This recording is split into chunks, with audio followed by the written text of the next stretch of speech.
Ano nangyayari sa akin? Ma'am? Asan ako? Ma'am? Ano pong nararamdaman niyo? Ma'am? Asan ako? Ma'am, nasa ospital ka po. Asan ako? Bakit ako nandito? Asan ako? Ano nangyari sa... Mas mahal ka. Buhay ka. Ligtas ka. Ligtas ka. Sino ka? Akala ko iiwan mo na ako eh. Sino ka? Hindi kita kilala. Huwag mo kong hawakan. Sino ka?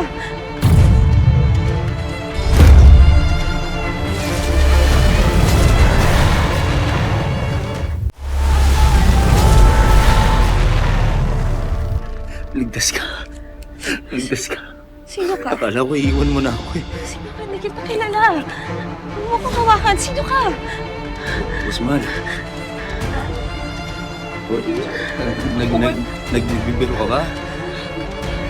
Ako to si Lolo, ikakasal na tayo. Hindi nga kita kilala. Huwag mo kong hawakan.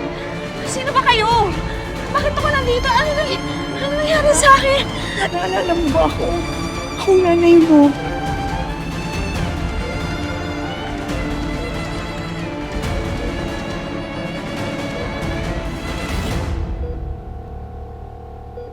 Asan ba ako? Ano ba nangyari sa akin? Sino kayo?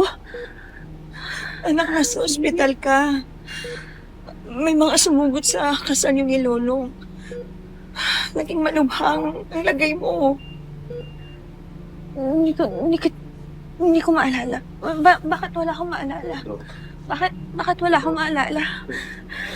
Dok, bakit kung gano'n? Bakit wala akong Sino kayo? Dok? Ma'am, relax lang po ha. Tingin lang po doon. We have to undergo more examination to determine the underlying issues. Sa ngayon po, maging masaya po tayo na wala siyang nagising.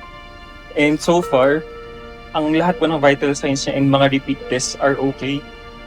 Oo nga yun nga yung nasa isip ko eh.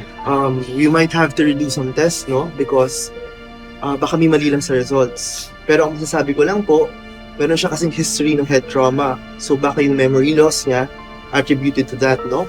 And siguro ang ma-assure ko lang sa inyo, since stable naman yung pasyente, reactive naman, no? As you can see, feeling ko wala naman tayong dapat ikabahala sa ngayon po.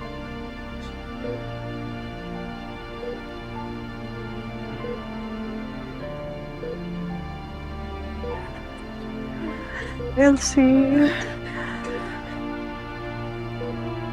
Ano nangyayari sa akin?